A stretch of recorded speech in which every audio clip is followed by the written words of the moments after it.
Bramble the Sleepy Hedgehog, written by Michelle Emerson, read by Beverly Chen.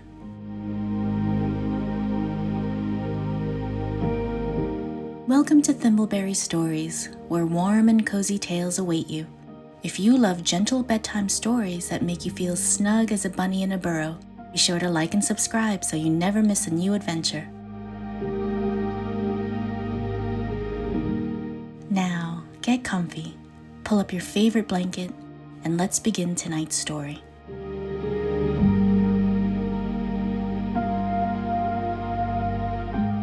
In the heart of Thimbleberry Village, where lanterns glow softly and the wind hums a lullaby through the trees, there lived a little hedgehog named Bramble.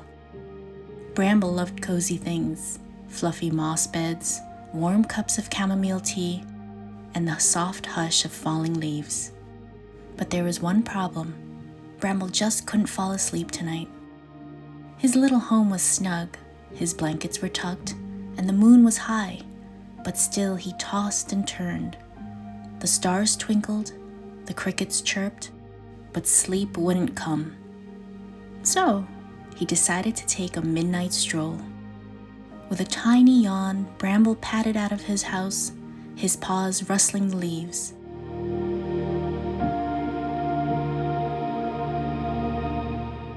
Thimbleberry Village was peaceful at night. The glow of fireflies hovered over the pond, and the bakery's chimney still smelled of warm bread. As he wandered, Bramble saw Miss Magpie sitting on an old wooden fence, her feathers fluffed against the cool air. "Can't sleep?" she chirped sleepily. Bramble nodded.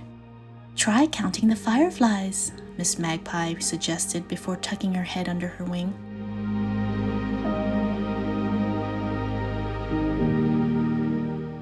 Bramble walked to the park and counted the fireflies.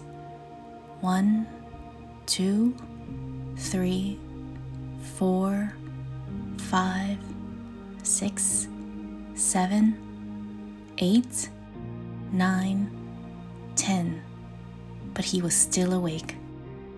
He sighed and looked up at Miss Magpie. "Thank you for your help," he whispered, then padded softly away. Next, he saw Oliver the Otter, floating lazily on the water. "Can't sleep?" Oliver asked, stretching.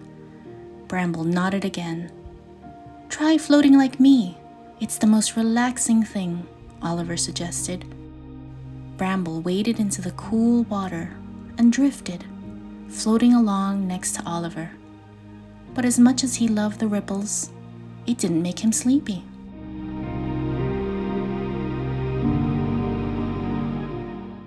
"Thank you, Oliver," Bramble said as he climbed back onto the shore. Still restless, he wandered on and came across Marigold the moth, fluttering near a lantern's golden glow. "Oh, Bramble, why are you awake?" Marigold asked, her delicate wings shimmering in the light. "I just can't sleep," Bramble sighed. "Maybe you need a bedtime story," Marigold suggested, folding her wings.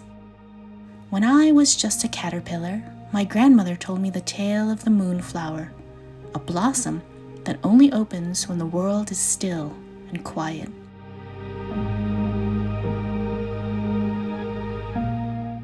Marigold's voice was soothing, and Bramble listened carefully. But when the story ended, he was still wide awake. "That was a lovely story, Marigold. Thank you," Bramble whispered before continuing on his way.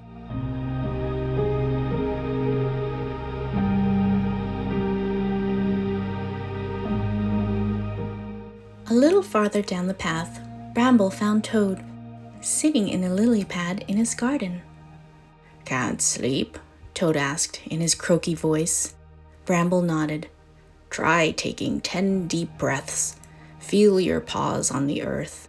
Feel the night around you, and let it slow you down," Toad advised, demonstrating a long, deep breath. Bramble tried, breathing in, breathing out. But his thoughts still whirled and wiggled. "Thank you for your advice," Bramble said, his voice growing sleepier. Finally, he wandered down a path and found Humphrey the tortoise. "Can't sleep, young one?" Tortoise said, his voice slow and warm as summer sunshine. Bramble nodded. Humphrey chuckled. "Then let me tell you a secret, Bramble. Sleep isn't something you chase. It's something you invite in, like a guest at your door." Bramble blinked sleepily. "How do I invite sleep?" "You must be still and welcome it with a peaceful heart. Listen to the night. Breathe in the cool air. Feel the hush of the world as it rests." Bramble did just that.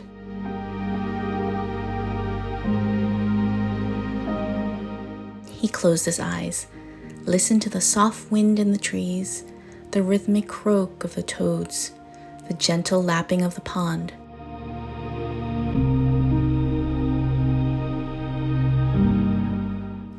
His little paws curled beneath him, and his quills settled like a soft, spiky blanket.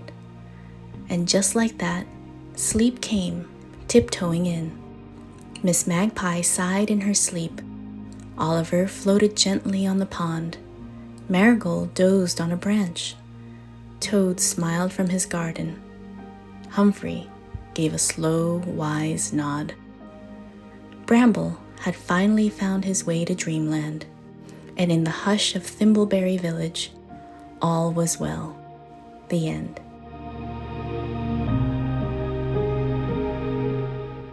And now, dear listener, it's your turn to rest. Close your eyes, snuggle up, and let the stars twinkle just for you. Tomorrow will be a wonderful day, perhaps even an adventure of your own. Good night, little dreamer. Sleep well.